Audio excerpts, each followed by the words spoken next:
pas dans la même France. Magali Berda sur Sud Radio, il est 20h03. J'ai toujours pas retrouvé ma voix. Ça rime, c'est incroyable. J'ai même pas fait exprès. J'ai pas retrouvé ma voix, les amis. Mais c'est pas grave, tout va très très bien. J'espère que vous allez bien. Et quel soir aujourd'hui? On est mercredi, là, Valentin, c'est ça? On est mercredi, mon Dieu, il nous reste qu'un soir et après on est en week-end. Je vous vois plus pendant 3 jours, je vais être en dépression.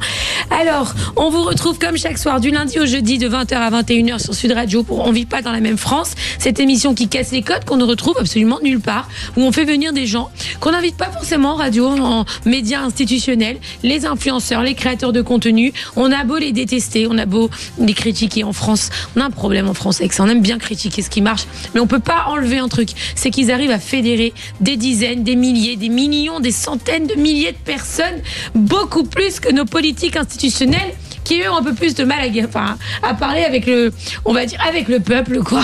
Donc du coup, on réunit un peu tout ça, on fait un petit milkshake et hop, on arrive sur On vit pas dans la même France. Ah ouais. Et comme chaque soir, je suis accompagnée de Valentin. Comment ça va, mon Valentin? Eh ben, ça va très bien, mais ce que je vois d'autant plus, c'est que Navid a très bien bronzé à Cannes.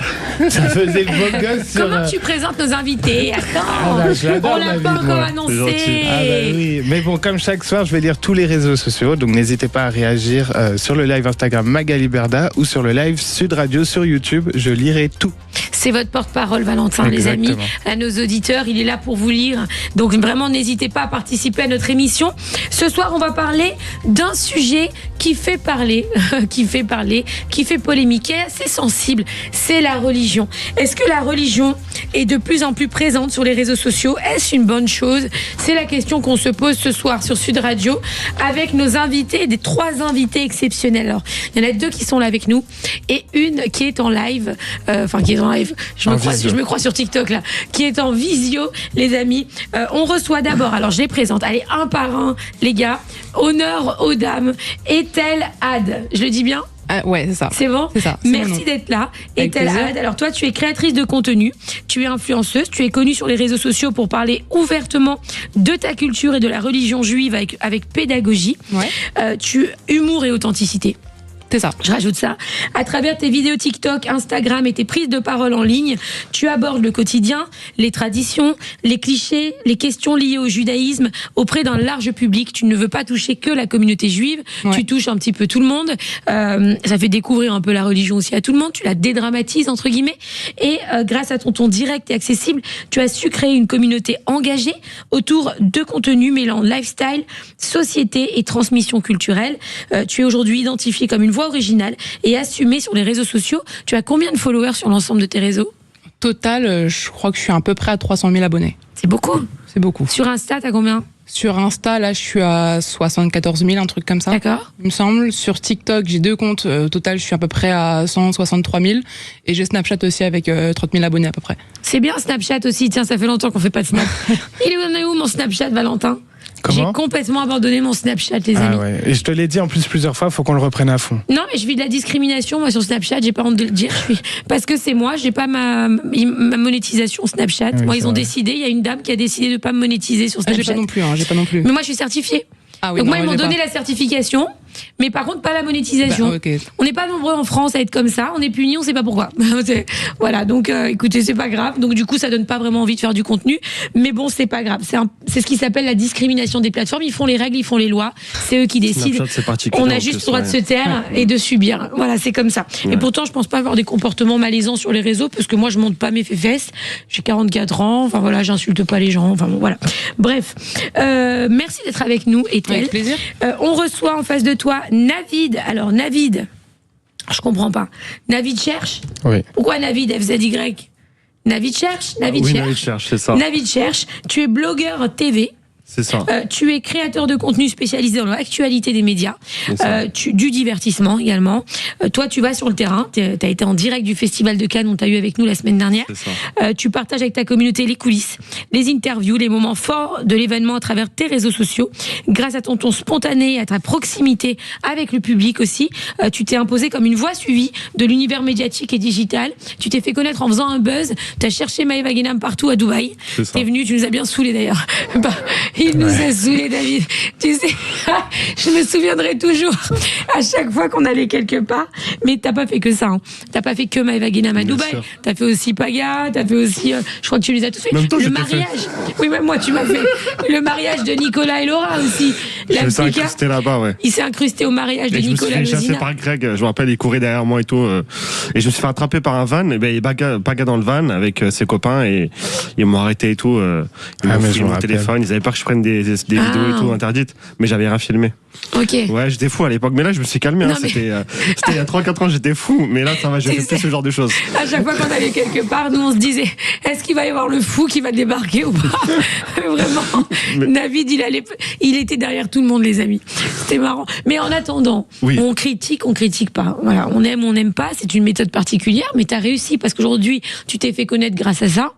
Alors, ça peut être critiquable. Ça peut ne pas l'être. Tout dépend de la vision des choses et comment on le voit. Mais en attendant, tu t'es fait connaître sur les réseaux sociaux. Aujourd'hui, tu prends la parole tous les jours. Tu donnes tu donnes tes opinions sur les sujets d'actualité. Tu participes à commenter. Aujourd'hui, tu es une personnalité identifiée sur les réseaux sociaux et ça, on peut pas te l'enlever. Et tu t'es fait tout seul, sans télé, tout seul avec tes jambes et tes bras, à courir après tout le monde.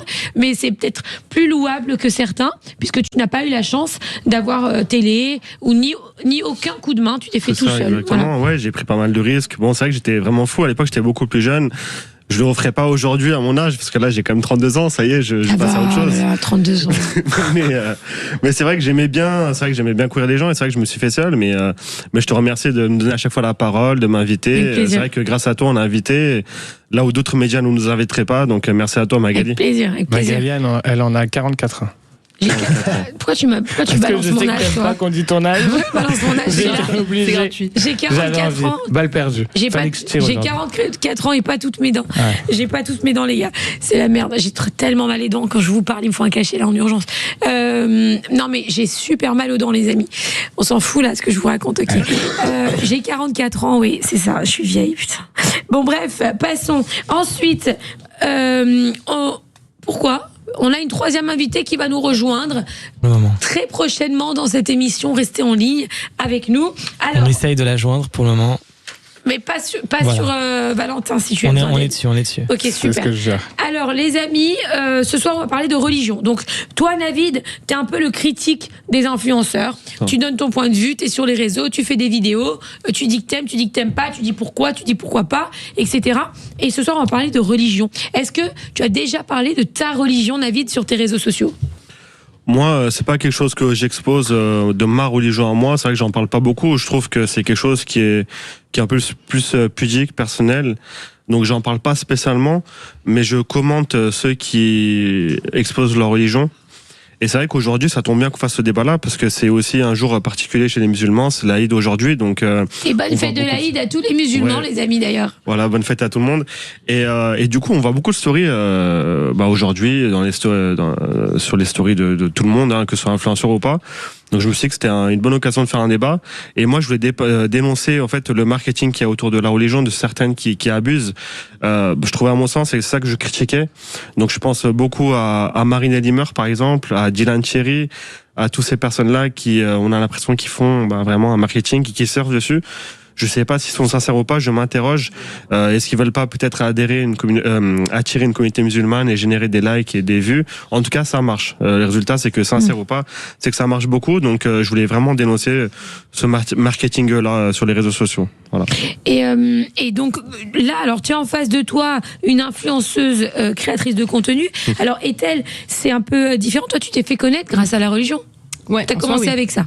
Alors, j'ai pas commencé en soi avec ça, j'ai commencé à faire de l'humour sur tout, mais c'est ma première vidéo qui m'a vraiment fait connaître, ouais. C'était quoi la vidéo? C'était, donc, moi, pour vous expliquer un peu le contexte, j'ai grandi entouré de potes musulmans, catholiques, chrétiens et tout, j'ai pas de potes fudge dans mon entourage. Et du coup, je racontais un peu à mes potes les fêtes, les traditions et tout que j'avais. Et à chaque fois, ils disaient, putain, c'est ouf, c'est trop bizarre ce que vous faites, mais toujours avec un ton d'humour. Voilà, parce que c'est vrai que vu de l'extérieur, quand on a des traditions un peu particulières, ça peut paraître un peu ouf. Et donc, j'en ai fait une vidéo humoristique. Et j'ai dit, voilà, et on a des traditions, etc. dans notre culture. Vu de l'extérieur, on peut nous prendre pour des oufs. J'ai posté ça avec plein d'explications, etc. dans la vidéo. Ça a tapé les 2 600 000 vues, un truc comme ça. Wow. Et comme ça a bien marché, j'ai recommencé plusieurs fois. Et après, j'en ai fait... Et t'es sur le créneau. Ouais, c'est ça, sur le créneau. Ta dernière vidéo en date, elle parle de quoi? Dernière vidéo en date, je sais même pas. Sur la religion. Sur la religion, je vais vous dire ça tout de suite. Là, on va voir ton compte. Tout de suite. Tu passes sur Instagram et TikTok? C'est ça, exactement. Instagram, TikTok, tout le temps. Je crois que ça parle de la fête de Pessah. D'accord. Si je me trompe pas, je ne connais pas très bien là, mais non, je parle aucun rapport. Je parle du concert de Vanessa Paradis. Ah oui, non, rien à Je voir. parle vraiment de tout et de rien pour Ok. le coup. Mais la vidéo juste avant, c'est la synagogue. D'accord, ok. Voilà, donc je parle vraiment globalement de religion, mais parfois pas du tout. Ça change vraiment tout le donc temps. là, quoi. par exemple, la vidéo sur la synagogue, tu expliques quoi? Qu'est-ce que tu dis? Je fais plutôt de l'humour sur les situations qui peuvent se passer à la synagogue. D'accord. Je vais faire des vannes sur l'odeur qui peut y avoir dans une synagogue, le fait de perdre les pages quand tu lis, les rencontres Ouais. que tu peux faire là-bas. Ces trucs-là, je vais jamais parler plus en détail de la religion telle qu'elle. Moi, je parle vraiment sur mon compte plutôt des traditions. Tu parles des femmes qui font les potins en haut au premier C'est ça, étage. exactement. Blablabla. Exactement. Le chut, comme ça. C'est exactement Toutes les 3 ça. secondes. Ok, T'as bien d'accord. cerné le truc. On adore. J'adore ça. Alors, toi, Navid, quand tu découvres donc une personne comme Ethel qui arrive, qui fait une première vidéo, qui fait plus de 2 millions de vues sur une vidéo qui parle de sa religion, est-ce que pour toi ça te choque ou pas? Reste avec nous, tu nous donnes ta réponse juste après sur Sud Radio. Magali Berda, Sud Radio, on vit pas dans la même France. Magali Berda sur Sud Radio, il est 20h15, nous sommes en direct, on vit pas dans la même France, cette émission qui casse les codes. On parle ce soir de religion, il y a de plus en plus d'influenceurs aujourd'hui sur les réseaux sociaux qui parlent de religion, il y a même un curé qui parle de religion, il y en a Aurélie Preston qui parle de ses pratiques, alors il y a un débat autour d'Aurélie Preston, secte, pas secte, enfin bon, c'est un débat qu'on a vu, on n'est pas là nous pour juger les gens, on est là pour essayer d'analyser les choses, à savoir si est-ce que c'est une bonne idée aujourd'hui que les influenceurs se concentrent sur la religion. Alors j'ai envie de vous dire, il y a un truc qu'on peut pas leur enlever, c'est que quoi qu'ils fassent, on les critique de toute manière. Donc quand ils font de la merde, excusez-moi, on les critique. Quand ils vont dans un truc de religion, bon, la religion, quelque part, la religion, ça fait de mal à personne. C'est pas ça qui tue les gens. Ouais, donc enfin, ça dépend. La religion, elle est quoique, ça dépend comment on parle de religion. Effectivement, ça peut être dangereux. Je retire ce que j'ai dit. Ça peut être dangereux. Navid, quand tu découvres effectivement Ethel, qui s'est fait connaître grâce à la religion, est-ce que tu penses que c'est une bonne ou une mauvaise idée de se faire connaître grâce à la religion? Non, c'est une bonne idée. Je pense que, bon, Ethel, je la connais pas, je n'ai pas vu ses vidéos, mais là, de ce que j'ai l'air de comprendre et de savoir, c'est que je pense pas qu'elle fasse ça vraiment pour le buzz. Je pense pas que ce soit mal intentionné. Je pense que c'est plutôt sain. Elle veut un petit peu rigoler de sa religion. C'est plus facile quand c'est elle-même qui le fait, parce que c'est vrai que c'est délicat de rigoler de religion. Il y en a qui peuvent mal le prendre et C'est ça vrai. peut finir avec des menaces et tout. Donc, je pense que ça a l'air d'être une fille je pense pas que c'est une fille qui cherche le buzz, voilà, qui est malsaine. Donc, ça me dérange pas quand c'est elle qui le fait. Je pense qu'elle le fait bien et elle doit parler de d'autres choses aussi, j'imagine. Ouais. Mais moi, je voulais surtout dénoncer d'autres personnages issus beaucoup du milieu de la télé-réalité qui eux s'en servent de manière un peu plus malsaine, je trouve, et qui sont contradictoires en fait. Et c'est vraiment ça que je voulais dénoncer ce soir, parce que comme on l'a rappelé en début d'émission, je revenais de Cannes, du festival de Cannes, donc j'ai croisé beaucoup d'influenceuses. Et j'ai croisé Marina Limmer. Et ça a été ma dernière vidéo sur Instagram qui a fait beaucoup de buzz. J'ai jamais eu autant de vues d'ailleurs. Ça fait longtemps que je suis sur les réseaux. Mais j'ai fait 1,2 million de vues sur Marina Limmer. Parce que Alors on la pour nos croise. auditeurs, Marina Limmer est une influenceuse qui est candidate de télé-réalité, qui a fait beaucoup de télévision elle est convertie, je crois, à l'islam. Elle s'est convertie, ouais, c'est ça, voilà. récemment. Et Ouais. du coup, elle parle de ça. Donc, qu'est-ce qui te dérange, toi, là-dedans? Alors moi, ce qui me dérange, c'est moi, Marine, c'est une fille, j'ai rien contre elle, je l'apprécie, elle est drôle, elle est spontanée, c'est ça qui est bien, mais des fois ça lui cause du tort.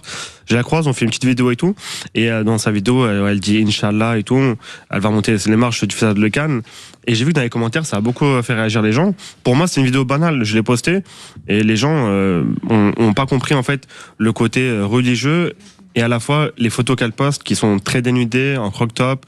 Ou je crois qu'elle fait aussi du contenu sur les plateformes de charme avec sa sœur, sur Mime OnlyFans. Je les ai pas vus, je suis pas inscrit à ces plateformes-là, mais apparemment on m'a dit qu'elle faisait des choses avec sa sœur et bah c'est contradictoire. Du coup, je me pose vraiment des questions sur sa sincérité, sur ses objectifs. Est-ce que finalement elle s'est pas créé un personnage? Est-ce qu'elle se sert pas d'une communauté musulmane pour générer des likes, des revenus, un business? Donc c'est plus ça qui me dérange. Ce n'est pas la seule. Il y a aussi Dylan Thierry qui fait pareil, voilà, qui fait beaucoup d'arnaques, beaucoup de choses, dans beaucoup de polémiques, mais aussi ce film à la mosquée, dans beaucoup d'endroits religieux. J'ai parlé des influenceurs, mais on le voit aussi un petit peu chez les footeux, beaucoup de plus en plus dans le milieu du football. Karim Benzema, il y a pas longtemps, il s'est filmé aussi à la Mecque, et beaucoup même à l'époque, bon, chez les chrétiens, il y avait Olivier Giroud qui parle beaucoup aussi de religion, de Jésus, tout ça et tout. On le voit beaucoup chez les footeux, donc c'est une nouvelle tendance. Donc je me posais des questions sur la sincérité des uns et des autres et sur cette course au buzz en fait et sur le marketing qu'il y a autour. Quand tu dis ce qui t'a dérangé, ce qui a fait le buzz dans cette vidéo, c'est que Marine, elle est dit on se voit après, Inch'Allah. Mais Inch'Allah, c'est un mot. Enfin, aujourd'hui, c'est un mot qui est utilisé couramment. C'est comme nous, tu vois, nous on dit si Dieu veut. Enfin, je veux dire, moi je le dis tout le temps. C'est pas pour ça que j'utilise la religion, mais est-ce que aujourd'hui, est-ce qu'on leur fait pas un procès d'intention parce que c'est des candidats de télé-réalité tout simplement? Oui, après, je pense que c'était pas seulement pour ce mot-là qu'elle a été. Effectivement, c'est un mot que tout le monde emploie. Je pense que c'est plutôt parce que elle monte vraiment ce film dans des tenues religieuses et à la fois, dans le même temps, elle va mettre des croque-tops. Donc, c'est plutôt ça. Je pense que les gens en ont profité pour remontir. Mais la question, c'était quoi, pardon, la dernière question. Est-ce que c'est pas parce que c'est des candidats de télé-réalité que ça choque? Parce qu'on aime bien critiquer les candidats de télé-réalité, tu vois, c'est des gens qu'on aime détester. Ouais, complètement. C'est-à-dire que les candidats de télé-réalité, quoi qu'ils fassent, ils passent pour des teubés. Non, mais c'est grave, c'est triste en fait, parce que les gens, ils sont très hautains avec les candidats de télé-réalité, ils les rabaissent souvent. Alors à juste titre, on n'est pas là pour juger les gens et on n'est surtout personne pour dire qui est débile et qui ne l'est pas, vraiment pas. Mais c'est vrai que les gens, moi je l'ai vécu, aiment détester ce qui vient de la télé-réalité. Donc, est-ce que eux, particulièrement, n'ont pas le droit de vivre comme tout le monde? Parce que tu vois, typiquement, une influenceuse comme Ethel, ça choque personne. Je pense que c'est peut-être aussi parce que je n'en fais entre guillemets pas mon fond de commerce aussi, parce que moi je vais pas parler, quand je parle de religion, je parle vraiment de culture, de tradition. Je vais pas parler de ma foi telle quelle. J'ai jamais parlé de mon rapport avec Dieu, jamais parlé de tout ça, parce que pour moi c'est un truc qui est quand même hyper personnel. Et pour le coup, ces influenceurs-là, eux, parlent vachement plus de leur foi et tout. Et forcément, quand tu parles de ta foi et qu'à côté tu fais des trucs qui n'ont absolument, qui sont pas du tout en adéquation avec la religion, comme ce qu'il a dit, des plateformes sur mime, etc., mettre du contenu comme ça, un peu dénudé. Et à côté de ça, tu te montres à des événements, c'est ça, Festival de Cannes, dans des tenues religieuses. Oui, forcément, ça dénote complètement et du coup, c'est pas du tout logique en soi. En soi, c'est critiquable. Et je comprends le fait de le critiquer. Moi, c'est pas du tout ce que je fais. Je pense que quand tu parles de culture, de tradition, c'est quand même vachement différent que quand tu parles de ta foi, de ton rapport avec Dieu, qui est quand même hyper personnel.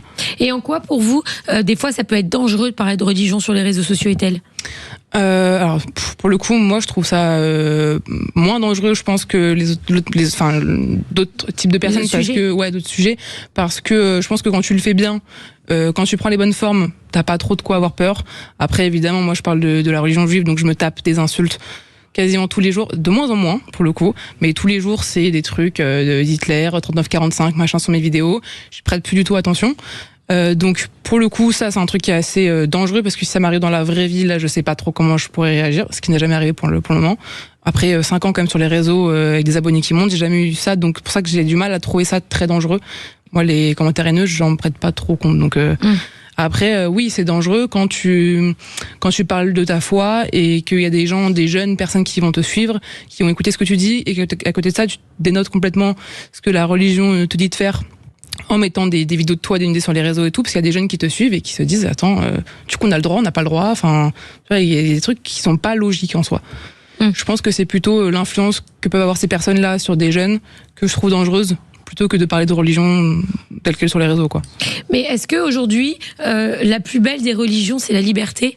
Ce serait pas la liberté, moi, justement, et de laisser les gens s'exposer comme ils ont eu? Si Marine, elle y meurt aujourd'hui, je me fais un peu l'avocat, mais si aujourd'hui Marine, elle y meurt, elle a envie d'être croyante, d'être pratiquante et de mettre des croque-tops. En fait, est-ce qu'il n'y a pas un problème aujourd'hui avec les analystes des religions, justement, sur les réseaux? On voit beaucoup de gens qui analysent les vidéos et qui disent, voilà, Marine elle meurt parce qu'elle a un croque-top, elle doit pas faire la religieuse parce que c'est une fausse religieuse et c'est hypocrite. Mais en vrai, la plus belle des libertés, dans toutes les religions, c'est de la pratiquer comme on le ressent. Et si elle, pour elle, au fond d'elle-même, elle a le droit de mettre des croque-tops, qui est-on pour juger vraiment ça? Tu vois ce que je veux dire, David? Bien sûr, je suis d'accord. Non, c'est vrai que en vérité, dans la religion, c'est pas bien de juger les uns et les autres et de dire notamment sur les habits. Et le croque-top, bon, c'est pas ça qui me choque. C'est vraiment les plateformes contenu privé, il y en a qui la considèrent comme une actrice X en fait aujourd'hui, parce qu'il y en a qui disent que Mime c'est actrice X. Donc c'est plus.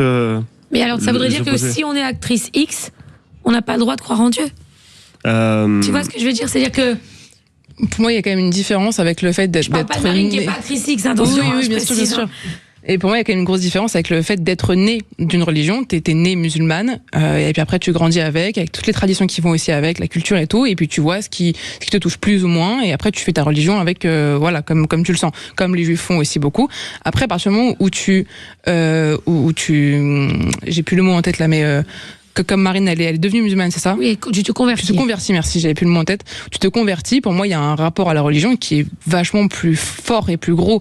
Chez les juifs, par exemple, quand quelqu'un se convertit, enfin, en tout cas, de ce que je connais, on le place en haut de la pile. C'est des années. Donc, le mec, je le trouve, limite, parfois plus juif que moi, parce qu'il connaît plus la religion que moi, etc. Et il l'a choisi, surtout. C'est ça, il l'a choisi. Donc, quand tu choisis une religion, Exactement. alors que de base tu pouvais être entre guillemets libre de faire ce que tu voulais, et ben au moins rentre un peu dans les cases parce que t'étais pas obligé quoi. Donc t'as aussi je trouve que après c'est quand même vachement différent. La religion juive c'est quand même vachement plus long pour se convertir que la religion musulmane, si je me trompe pas.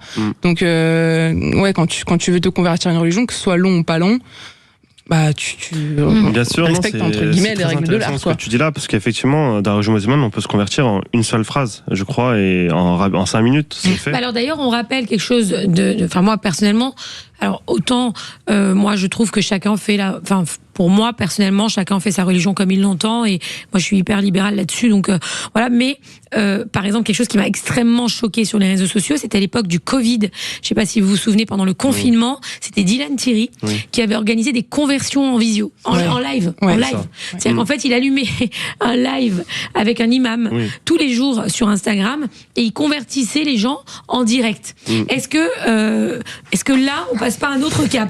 C'est-à-dire que surtout à quel moment t'as envie de te convertir avec Dylan Thierry? Réponse juste après la pub. Restez avec nous sur Sud Radio, à tout de suite.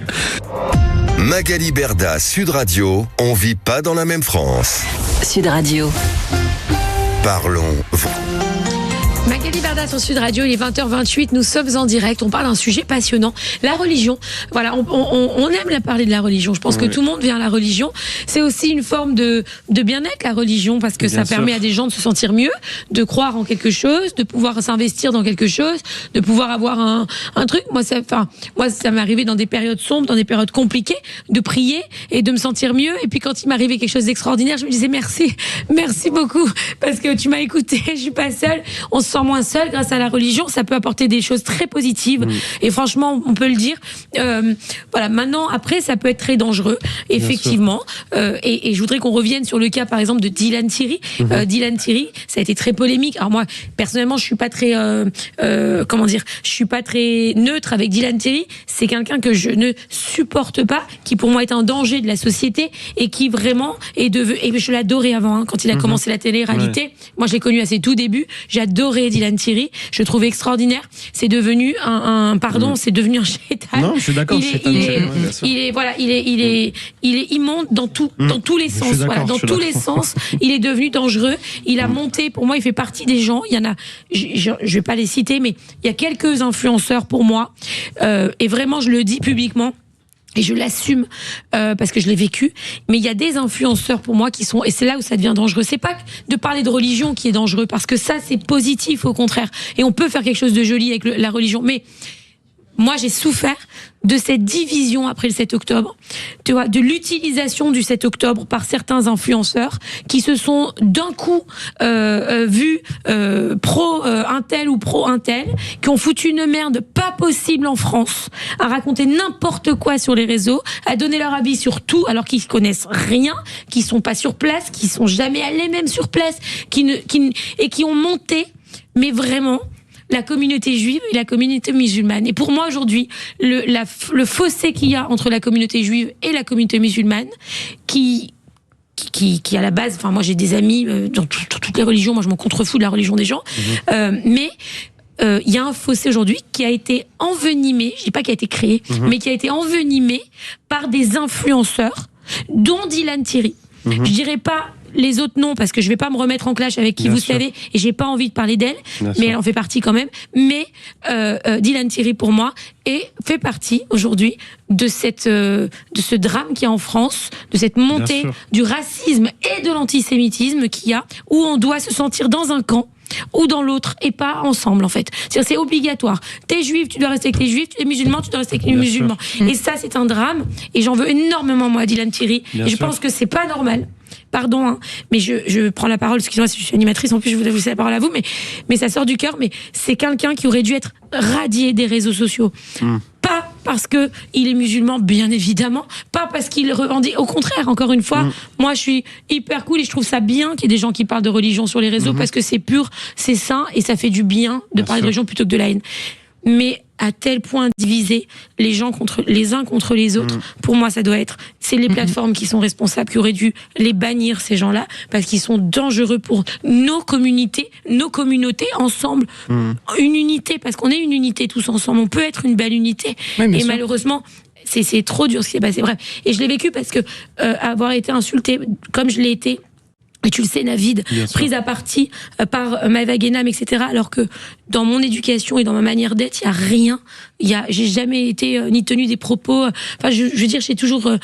Bref, il y a jamais rien eu. Et ben, ça a été une vraie souffrance pour moi. Tu vois, parce qu'une personne qui est raciste, tu vois, une personne qui tient des propos durs, elle doit l'assumer après. Mais une personne qui a jamais rien fait, qui a jamais rien dit de mal, entre guillemets, et ben, c'est pesant. Voilà, c'est dur à vivre. Donc voilà. Bon, bref. C'était une aparté. Qu'est-ce que tu penses de ça, Navid, par rapport à ce que je viens de dire? Oui, bien sûr. Non, Dylan Thierry, c'est quelqu'un que j'ai toujours dénoncé sur mes réseaux sociaux. Je partage son avis. Je n'aime pas aussi Dylan Thierry. C'est quelqu'un qui, comme tu dis, devrait être interdit des réseaux sociaux. La Palestine, c'est aussi devenu une marque de fabrique pour certains. Ils font du business dessus et ils ne savent même pas où elle est située sur la carte. Mais ce qui est... Pourtant, il a rayé, il avait rayé, en il plus, a rayé ouais, je me Israël de la rappelle, carte, j'avais vu la vidéo, ouais. Dylan Thierry. C'est ça. Il a posté une photo en rayant le pays de la Rayant, carte, ouais. je le dis aussi. À partir de ce moment-là, c'est comme si moi je m'étais permis de rayer, par exemple, la partie Gaza, tu vois, faire une croix dessus. Bien sûr. En fait, jamais je me serais permis de faire un truc pareil. C'est de la C'est provocation, pas possible bien de sûr. faire ça. Je veux dire, il y a Évidemment. des humains au milieu, que ce soit d'un côté ou de l'autre. Tu vois ce Bien que je veux sûr. dire? Donc, Et moi, ce qui me dérange aussi, c'est que ces gens-là choisissent leur combat. C'est-à-dire qu'ils vont en fonction de la tendance, de la mode, alors qu'il se passe beaucoup de choses ailleurs. Bon, il y a l'affaire des Ouïghours, par exemple, en Chine. Au début, ça en parlait, maintenant, ça en parle plus beaucoup. Il se passe des choses, voilà, au Congo, au Soudan, et aussi dans mon pays. Moi, je suis afghan d'origine, l'Afghanistan. Du coup, il se passe des choses très graves. Il y a les talibans qui sont au pouvoir. Là, récemment, il y a quelques jours, on a vu que, dans l'actualité, que les filles de 9 ans pouvaient être mariées. Du coup, elles sont mariables dans la loi là-bas du pays. Les femmes en Afghanistan n'ont aucun droit. Et ça, c'est des choses où des fois, moi, j'en parle sur mes réseaux parce que je suis afghan, donc forcément, ça me touche. Mais je vois aucun autre influenceur en parler, par exemple, de ce qui se passe en Afghanistan, où vraiment c'est très grave. Les filles de 9 ans sont mariées, les femmes n'ont aucun droit, zéro droit et tout. Et du coup, elles peuvent pas divorcer, elles peuvent rien faire. Je vois aucun influenceur en parler. Pourquoi? Parce que T'es ce né n'est pas là-bas? tendance. Je suis pas né là-bas, mes parents sont nés là-bas, moi je suis D'accord. né en France, mais je vois aucun influenceur parler par exemple des situations de d'autres pays qui sont moins tendance. Et moi ce qui m'insupporte, c'est qu'aujourd'hui les gens effectivement ils parlent de la Palestine parce que ça fait du clic, ça fait du buzz aussi. Ça leur fédère une communauté aussi pro-palestinienne et du coup ils jouent de ça aussi, alors qu'en vérité ils sont plein de contradictions. C'est comme ceux qui veulent boycotter, mais au final ils boycottent pas parce que les réseaux sociaux appartiennent justement à la communauté israélienne. Meta, c'est Mark Zuckerberg, les iPhones, tout ça et tout. Donc ils sont pleins de contradictions. Donc c'est vrai que cette hypocrisie ne me plaît pas non plus. Et de choisir ses combats. Voilà. c'est vrai hein, ce qu'il dit. C'est pas Valentin, est-ce qu'il y a des questions sur les réseaux sociaux? Oui, on a une question de Camille pour Navid. Elle nous demande: les réseaux sociaux ont-ils rendu la religion tendance? Bien sûr, les réseaux sociaux ont rendu la religion tendance. Déjà, ce que je voulais dire, c'est que tout à l'heure, on a parlé des influenceurs. Il y a aussi les footballeurs qui parlent beaucoup de religion. J'ai vu une vidéo de Benzema il y a pas longtemps, il était à la Mecque, ça a fait beaucoup de vues. Mais il y a aussi des imams aussi maintenant que je vois beaucoup de personnes qui parlent de religion et après derrière ils font des rappels et c'est des comptes qui marchent beaucoup aussi. Et ils ça, organisent moi, aussi. si je peux me permettre, ça Oui. me dérange pas en fait. Par exemple, moi, Benzema qui va à la mosquée, Enfin, en fait, ça, Non, moi, ça, je c'est trouve pas ça, pour au dénoncer. contraire, Bien Ouais, sûr. je trouve ça plutôt bien, quoi. C'est comme nous, quand on va au mur de lamentation à Géru, Bien on met sûr. toujours la petite photo, tu sais, devant le C'est mur ça. de lamentation. Bien Mais sûr. c'est aussi montrer des lieux super beaux, parce que la grande mosquée, c'est quand même un C'est lieu magnifique. incroyable. Bien sûr. Et avoir des vidéos, voir des photos. Enfin, moi, je te rejoins plus sur ce que tu disais avant, sur effectivement le fait qu'on choisit à un moment donné un truc pour faire de la mode. Mais sinon, Benzema en lui-même, par exemple, tu vois, il a toujours assumé Bien sa sûr. religion, il a toujours montré sa religion. Enfin, j'ai pas vu plus. Non, c'était pas pour critiquer, c'est pour dire que ça devient tendance, parce que quand D'accord. des gars comme ça, ils se filment aussi à la Mecque et tout, c'est quelque chose aussi qui peut-être ça faisait moins avant, et peut-être qu'aujourd'hui c'est plus Assumé. je sais pas, c'est plus assumé. Et puis après, je sais pas, peut-être que dans notre société, les gens vont mal, il y a beaucoup de dépression, donc peut-être que beaucoup de gens vont dans la religion aussi. Ça doit jouer. Mais un gars comme Benzema rend peut-être plus tendance à la religion. Oui, il y a aussi je disais des imams et tout qui parlent beaucoup de religion sur leur compte, qui font des rappels et qui derrière organisent aussi des voyages, des pèlerinages et tout, qui font leur business. Voilà, ça marche bien. Après, il y a beaucoup de filles aussi sur les réseaux. On voit des influenceuses qui du jour au lendemain, d'un coup, ça passe une idée, du jour au lendemain, elles mettent des sur leur story, sur leurs photos, et qui se repentissent du jour au lendemain. Donc c'est vrai que c'est des comportements. Ça te pose un problème. Toi, t'es musulman? Oui, je suis musulman. Toi, ouais. en tant que musulman, ça te pose un problème, une fille qui s'affiche, par exemple, dénudée la veille et voilée le lendemain? Ça me pose un petit peu problème dans le sens où j'ai pas l'impression que ce soit très sincère. C'est-à-dire que moi je comprends pas trop pourquoi passer d'un extrême à l'autre en fait. Pour moi c'est peut-être plus pour redorer son image et puis c'est peut-être et ça donne aussi peut-être un exemple à une jeunesse pour dire oui vous pouvez faire un peu de la merde et du jour au lendemain vous repentir comme ça, et puis après elles enlèvent aussi leur voile quelques temps plus tard. Ça dure qu'un temps, j'en vois certaines, par exemple je vais citer une influenceuse qui s'appelle Baïsouk par exemple, je l'ai vue il y a pas longtemps, elle s'était voilée et tout, je sais pas si vous connaissez Baïsouk. Oui, on la connaît très bien. Elle mettait le voile et tout, et puis là j'ai vu qu'il y a pas longtemps elle l'avait enlevé, et puis elle refait des vidéos un peu plus dénudées et tout, donc c'est plus ça, un jour je le mets, un jour je le mets pas, c'est plus ça en fait. Mais En après, fait, elle part du, pardon, je vais te laisser parler après. Elle part du principe où elle, à un moment donné, elle a eu ce besoin de comment dire, de s'élever religieusement au niveau des pratiques, etc. Et puis finalement, à un moment donné, elle s'est sentie mal et elle a décidé de l'enlever. Mais voilà, après je sais pas si je la connais pas, je sais pas si c'est sincère ou pas, mais toutes ces personnes-là, ça y est pas les caméras, ça y est pas les réseaux sociaux, est-ce qu'ils se seraient voilés, est-ce qu'ils seraient partis aussi à la Mecque faire leurs photos? Ça lui a Je coûté sais pas. d'enlever son voile et de montrer. Moi, Ouais. je sais qu'on l'a vu nous en souffrance parce que en fait, elle le mettait vraiment. Elle était vraiment à fond. Et puis après, finalement, elle se sentait pas bien. Et quand elle a voulu l'enlever, elle s'est fait défoncer par les gens sur les réseaux sociaux. Et ça lui a plus coûté que ce que ça lui Bien a sûr. rapporté, Ouais. le fait de dire je l'enlève et je l'assume et ok quoi. Et c'est ok pour moi et je vis comme j'ai envie et la religion ne concerne que le bon Dieu et moi-même quoi. Bien sûr. Et les gens ils ont Donc, trop de mal à se dire que c'est un cheminement qui est hyper personnel, quoi. Et Oui, en c'est fait, ça. tu fais ce que tu veux. C'est ça. Et je trouve ça cool et très bien pour elle qu'elle ait essayé, qu'elle ait tenté, qu'elle ait mis le voile et tout. Après, oui, si après elle se sentait moins elle dedans et qu'elle l'a enlevé, bah écoute, déjà elle l'a fait parce qu'il y a plein de gens qui l'auraient pas fait, qui auraient pas essayé, qui auraient pas tenté. Et de toute façon, c'est un truc qui est tellement personnel que je trouve ça tellement bête de juger ça, tu vois. Je trouve ça. Après, c'est pas la même chose que les filles qui finissent à poil sur les réseaux et qui à côté Bien de ça mettent le Après, voile. bien Tu vois, à la sûr, limite, oui, tu vois, c'est complètement Elle vient de se différent. marier et tout, elle est trop mignonne. Voilà. Valentin, tu voulais dire quelque chose? Moi, je pense pas qu'il faut juger la foi des gens ou autre. Tu sais, en islam, on dit souvent qu'il faut garder le bon soupçon. Et je pense qu'on est personne pour juger la foi, même si quelqu'un se voile et le lendemain elle se dévoile, bah, c'est son choix, c'est sa foi, c'est personnel. Ok, elle aurait peut-être pas dû s'afficher du coup, vu qu'elle est voilée, tu vas me dire ça. Mais je pense qu'on est personne pour juger la foi des autres. Si elle se sent bien comme ça, elle se sent bien comme ça. Mais je pense pas qu'on peut juger. Regarde, je pense pas que toi tu sois Bien parfait. Non, Personne n'est justement. parfait. On fait tous C'est des pas parfait, péchés. bien sûr. Sinon on serait pas là. C'est là le but de la vie, c'est que voilà, on pêche, on revient, Bien sûr. on se repentit. Enfin, c'est la vie. Mais je pense pas qu'on puisse juger les gens comme ça par rapport aux vidéos ou autres qu'ils Bien font. sûr. Mais est-ce que par exemple, Valentin, quand tu vois comment ça s'appelle, un influenceur, alors je reprends le cas de Dylan Thierry, Oui, bon, Dylan.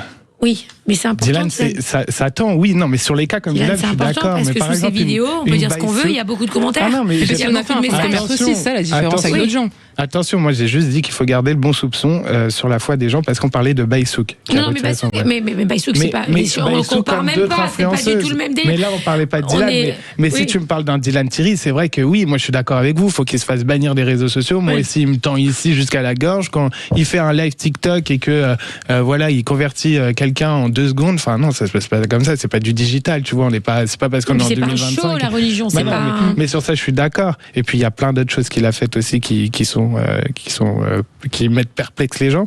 Mais lui, c'est vrai que c'est plus compliqué que les autres cas. Mais Bien sûr. Ouais. Et puis il y a aussi la question de la pudeur. Moi, par exemple, on m'a toujours appris. Moi, j'ai mon ex-beau-père qui est très pratiquant, très religieux et qui m'a toujours montré une certaine pudeur dans la religion, que ce soit la religion juive, la religion musulmane ou la religion chrétienne. Quand on est religieux, normalement, la première chose, c'est la pudeur. Donc, et quand on voit que certains, c'est vrai, en font un spectacle, c'est là où c'est pas logique avec la pratique de la religion. Mais cependant, tout le monde est libre de pratiquer comme il l'entend aussi. Restez avec nous sur Sud Radio. On revient juste après cette petite pause. À tout de suite. Magali Berda, Sud Radio, on vit pas dans la même France. Pas dans la même France. Magali Berda sur Sud Radio, il est 20h42. On vit pas dans la même France, cette émission qui casse les codes. On fait parler en général de France qui ne se parle jamais. Là, on parle de religion, les amis. On parle de religion sur les réseaux sociaux. Est-ce que vous trouvez que nos influenceurs français montrent trop leur religion sur les réseaux? Est-ce que ça devient une mode? Est-ce que ça devient hypocrite? Est-ce que ça devient un fonds de commerce? Pour certains, bien sûr, pas pour tous, on met pas tout le monde dans le même panier, jamais évidemment. On respecte ça. Pour parler de ce sujet ce soir, on reçoit Ethel Had, qui est influenceuse, créatrice de contenu, qui rassemble quasiment 300 000 abonnés en tout sur ses plateformes et qui fait des vidéos sur la religion juive.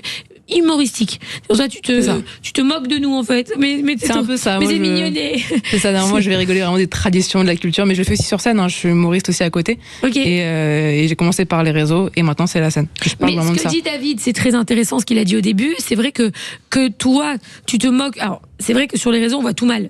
On voit tout dans le mal. Oui, c'est sûr. C'est sûr. C'est vrai qu'une juive qui se moque de la religion juive, c'est drôle. On ne verrait pas la même chose, je pense, de quelqu'un d'une autre religion qui se moquerait de la religion juive. Et vice versa. C'est-à-dire que, imagine demain, tu vois, par exemple, Navid, il est musulman, il fait des vidéos sur sa propre religion. On a le droit de rire, on a le droit de pas rire. Mais bon, voilà. Mais si ça serait toi qui commence à faire des vidéos sur la religion musulmane, je pense que ce serait pas super bien perçu, tu vois. Donc, il y a ce côté-là aussi. Est-ce que tu es embêté sur les réseaux du fait de faire des vidéos sur la religion? Est-ce que tu prends beaucoup de messages antisémites? Comment ça se passe sur tes vidéos? J'en ai beaucoup pris au début. Et puis après, j'ai juste décidé tu sais, tu peux mettre sur TikTok ou Instagram, tu peux bloquer des mots automatiquement. Du coup, la plupart des commentaires, ils sont déjà bloqués, donc je les vois plus. D'accord. Donc je sais que j'en ai, mais je les calcule pas déjà. Ils m'ont jamais fait de mal, ça m'a jamais touché ni affecté parce que je trouve ça un peu débile et lunaire. Donc oui, j'en ai jamais eu dans la vraie vie que sur les réseaux, mais ça m'a jamais vraiment affecté quoi. Enfin, je m'en fous. En fait, je me dis le truc que je fais, c'est de l'humour sur ma religion. En plus, je suis juive. Je parle pas de mon rapport avec Dieu. Je parle pas de tout ce qui est politique et tout. Je parle vraiment juste des traditions et de la culture telle quelle. Et j'en fais de l'humour pour pouvoir peut-être toucher un maximum de personnes aussi, pour éduquer les gens qui ne connaissent pas ma religion. Et ça fonctionne parce que je suis pas suivie du tout que par des juifs pour le coup. Il y a beaucoup de musulmans qui me suivent. Ouais. Et qui rigolent. Ouais, grave. Du tout, bien sûr. Et Navid, toi, tu es pratiquant ou pas? Moi, je suis croyant. Je pratique, mais je suis pas parfait, on va dire. C'est-à-dire que voilà, je mange pas de porc, je bois pas d'alcool. Mais je suis pas parfait. Quelle est la situation qui t'a le plus choqué sur les réseaux, une image ou quelque chose, un influenceur que t'as vu faire un truc qui t'a le plus choqué sur les réseaux sociaux? C'est ce que tu as dit tout à l'heure, c'est avec Dylan Thierry qui avait converti une femme sur TikTok, ça c'était choquant. Après, qu'est-ce qu'il y a d'autre? Ouais, c'est ça. Dylan Thierry, il avait aussi mis en scène son mariage religieux avec 1 euro. Je me rappelle une dot de 1 euro à Ayem Nour à l'époque, il avait donné. Et ça, c'était un vrai show. Je sais pas si tu te souviens de la vidéo. Quand il se marie avec elle, il y a un imam, ils mettent la musique et il se filme en train de lui donner 1 euro symbolique. Ça, j'ai regardé plusieurs fois la vidéo, je trouvais ça aussi choquant de faire un vrai show autour du mariage religieux, quoi. Et je me posais la question si c'était vraiment sérieux ou pas. Voilà, je crois que... Mais sinon... C'est ça, c'était les conversions qui t'ont le plus choqué. Ouais, les conversions. Les conversions en ligne. Valentin, est-ce que tu as une question d'un auditeur? Ouais, j'ai une question de Justine pour Ethel. Elle nous demande, est-ce que les réseaux sociaux rapprochent les gens de la foi ou est-ce qu'ils déforment la religion? Les deux. Vraiment, pour moi, les deux. La religion peut rapprocher les gens de la foi parce que, déjà, il faut savoir que maintenant... les jeunes, ils vont pas trop se renseigner sur la télé, quoi. Globalement, le canal de communication le plus commun, c'est les réseaux.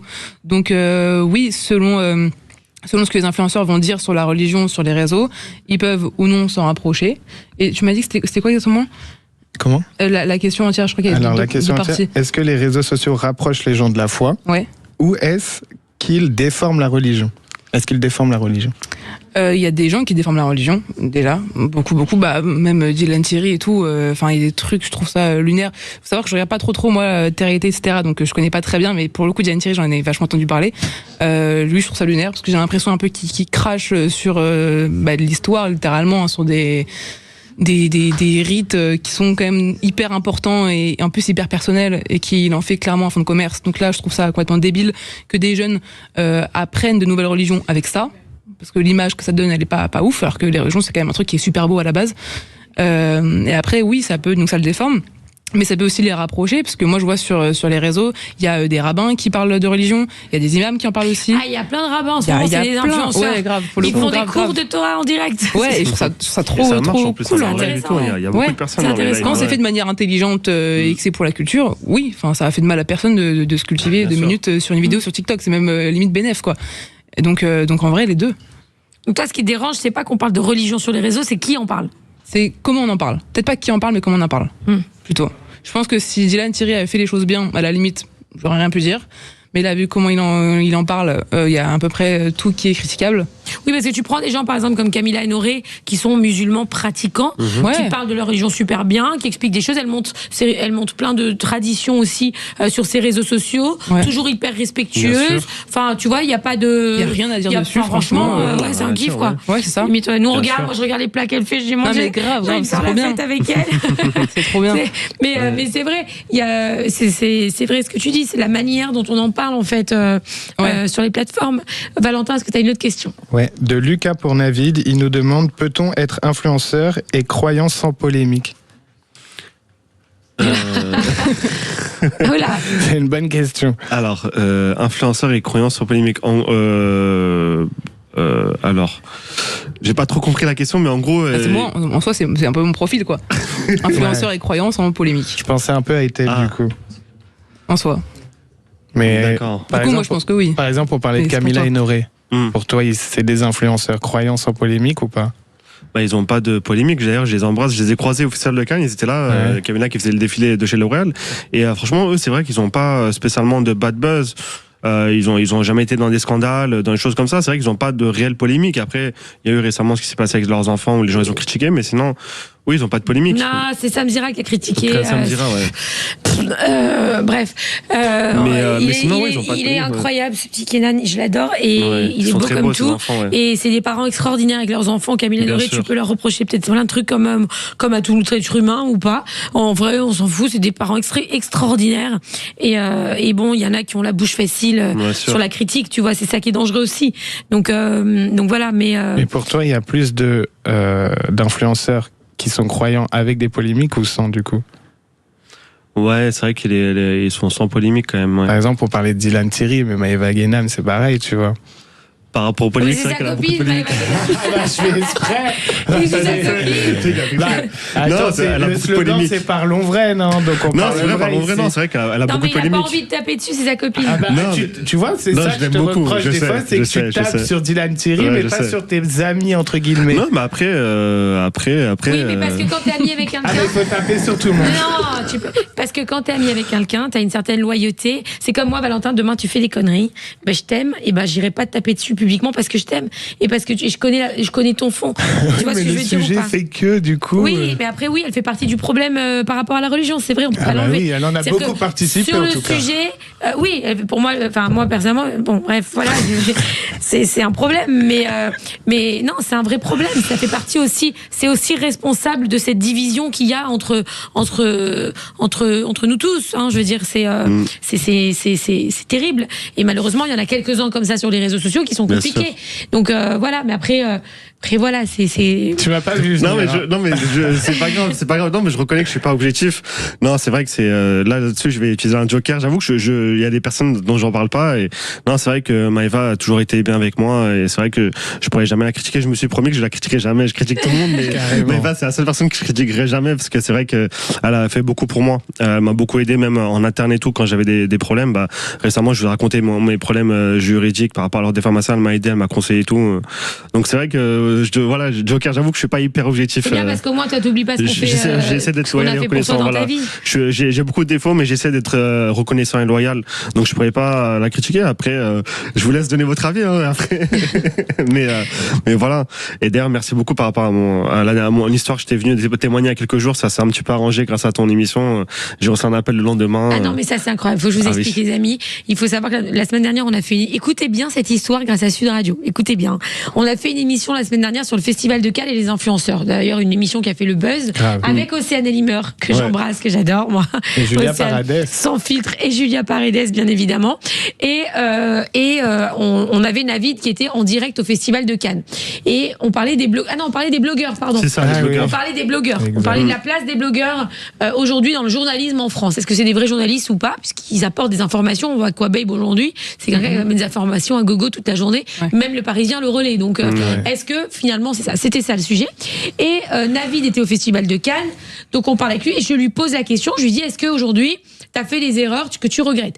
Et il nous explique qu'il y a un petit moment, il a parlé du couple Chana et Jonathan Matijas et que il a parlé de problèmes de santé de Chana, alors que Navid, à côté de ça, tu es pharmacien de métier.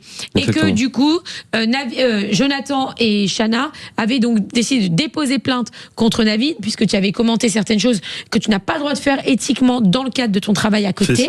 Et que du coup, tu allais perdre tes revenus pendant 2 ans, c'est ça? Ou 18 mois, ouais, 18 mois, ouais, c'est ça, ouais. 18 mois, parce que tu avais fait cette erreur et que tu entre guillemets, à travers l'émission Sud Radio, tu as fait un mea culpa, parce que je t'ai demandé, est-ce que tu le referais? Tu as dit non, je le referai pas, puisque effectivement, je n'avais pas à le faire, j'aurais pas dû le faire, et dans le cadre de mon travail, et en plus, sincèrement, parce que je pense que j'aurais pas dû le faire. Apparemment, Jonathan et Chana auraient vu ce passage, et je te laisse raconter la suite le lendemain. Oui, le lendemain du passage, j'ai reçu un appel. J'étais dans ma pharmacie, je reçois un appel de Jonathan Matijas. Donc je lui demande ce qu'il voulait. Je lui dis je lui dis voilà. Je lui dis ouais, tu veux quoi, Jonathan? Parce que c'est vrai qu'il m'appelle jamais, quoi. Il m'a jamais appelé, à part pour me menacer. D'habitude il m'appelait pour me menacer. Et donc je lui dis tu veux quoi, Jonathan? Qu'est-ce qui se passe et tout? Qu'est-ce qui t'arrive? Et puis il m'a dit voilà, écoute, moi je veux pas te faire perdre ton travail, donc je suis prêt à faire un pas vers toi. Si tu arrêtes de parler de nous, je suis prêt à arrêter la procédure et à ce qu'on se réconcilie, quoi. Donc je dis que oui, moi je veux aussi arrêter là, je veux pas avoir de problème et je suis prêt à arrêter, parce que c'est des vidéos que j'avais fait il y a 2-3 ans, j'étais beaucoup plus jeune à l'époque. Donc là on me reproche des faits qui datent, et j'ai pris en maturité, j'ai aussi grandi, j'ai compris mes erreurs, j'ai appris. Voilà, j'étais vraiment au tout début de mes réseaux, et donc à l'époque j'étais jeune, j'étais mature, je voulais faire le buzz, j'allais dans les mariages, je faisais des choses que j'aurais pas dû faire. Et du coup il était ouvert à une seconde chance, et du coup je lui dis que moi je donnais ma parole que j'avais plus reparler d'eux en mal, que j'avais plus les critiquer. Et puis donc là, on essaie de voir ce qui va se passer. Pour l'instant, la procédure n'est pas arrêtée, mais c'est en bonne voie de réconciliation. Pour l'instant, il n'y a rien qui est fait officiellement. Donc tu vas peut-être garder ton travail. On a peut-être sauvé le travail de Navid, des amis. Et ce que je voulais préciser, c'est que merci beaucoup. Tu m'as donné la parole, ça a permis de débloquer des choses, parce que moi, j'avoue qu'au début, j'ai sollicité Sam Zira pour qu'il en parle, parce que c'est son émission chaque semaine, il en parle et tout. Je voulais qu'il en parle parce que je voulais que cette affaire-là fasse du bruit. Mon but, c'était de médiatiser l'affaire, parce que je trouvais que c'était la sanction, je la trouvais disproportionnée. C'est pour ça que j'ai fait appel, parce que bon, c'était dans le cadre de mon activité de blogueur de télé-réalité. Je prends 18 mois, je trouvais ça lourd et je voulais que Sam Zerek donne son avis sur tout et n'importe quoi, sur les grossesses, sur les couples, sur un tel, sur la nouvelle meuf de Thibaut Garcia. Je voulais que Sam Zerek en parle un petit peu en plateau et ça aurait mis plus de lumière sur cette affaire. Je voulais médiatiser quoi l'affaire. Et Sam Zerek, il a répondu dans des lives, il a dit je donnerai pas l'heure aux pharmaciens, je veux pas en parler. Il m'a snobé, quoi, il m'a pris de haut, il a même pas parlé de l'affaire. Pourtant il est au courant de l'affaire. Et il a dit je suis au courant mais je n'en parlerai pas. Parce qu'il a dit je ne l'aime pas, je lui donnerai pas l'heure et tout. Oui mais c'est ça, le problème de ça. Voilà, c'est ça, il choisit, il n'est pas objectif. C'est pas un sujet ça pour moi les gars, sinon je vais pas m'arrêter. Voilà, c'est ça. Non, ça c'est. Moi je pense que quand on fait du média, il faut être juste. C'est ça. Tu as beau aimer une personne, ne pas l'aimer, tu te dois d'avoir, et c'est d'ailleurs ce dont on parlait, tu te dois d'avoir une certaine éthique dans le sens où tu dois être juste. T'aimes pas la personne où tu l'aimes, tu dois la traiter de la même manière que les autres et basta en fait. Et son problème, et c'est ce que moi je lui reproche, c'est que quand il prend en grippe quelqu'un, et ben il te défonce et il te massacre, mais vraiment. Alors que il crie au grand défenseur, il fait des horreurs et il vraiment et vraiment il fait des horreurs. Voilà, il fait des horreurs sur les gens. Moi, je l'ai vécu, je le sais, et d'autres le vivent. Et c'est un enfer quand ce mec ne t'aime pas. Il te fait vivre un calvaire. Exactement. Voilà, et c'est triste parce que on a le droit de. Moi, je reviens sur ce que tu dis quand tu dis je vais plus jamais parler d'eux. T'as le droit de parler d'eux. Moi, qu'on parle de moi, qui parle de moi, qui m'aime ou qui m'aime pas, il a le droit. Je suis connue. On fait des choses. Ok, critiquez les gars, y a pas de souci. Mais critiquez-moi d'une manière juste, pas parce que tu es un tel et parce que tu as décidé de pas répondre à ça, parce que tu as décidé d'être ami avec un tel, parce que je t'aime pas, parce que tu m'as pas répondu ce jour-là. Voilà, donc je vais te défoncer, je vais voir que le mal, je vais dire que le mal et le bien, je le dirai pas.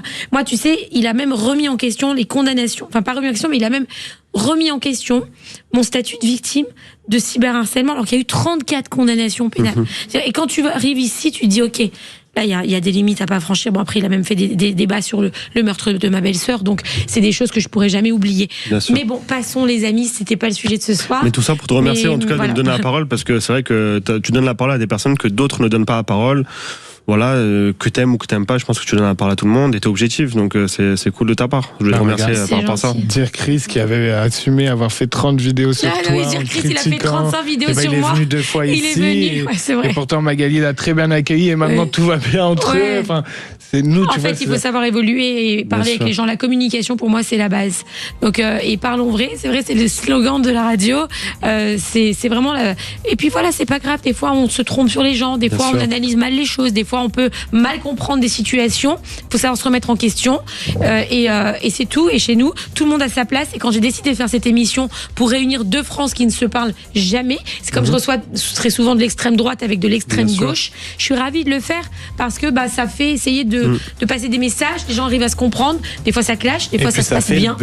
Non, mais des fois, ça se passe super bien aussi. Donc ça, c'est cool. Et tout le monde se respecte et tout le monde essaie d'échanger dans le respect des uns et des autres et des convictions de chacun.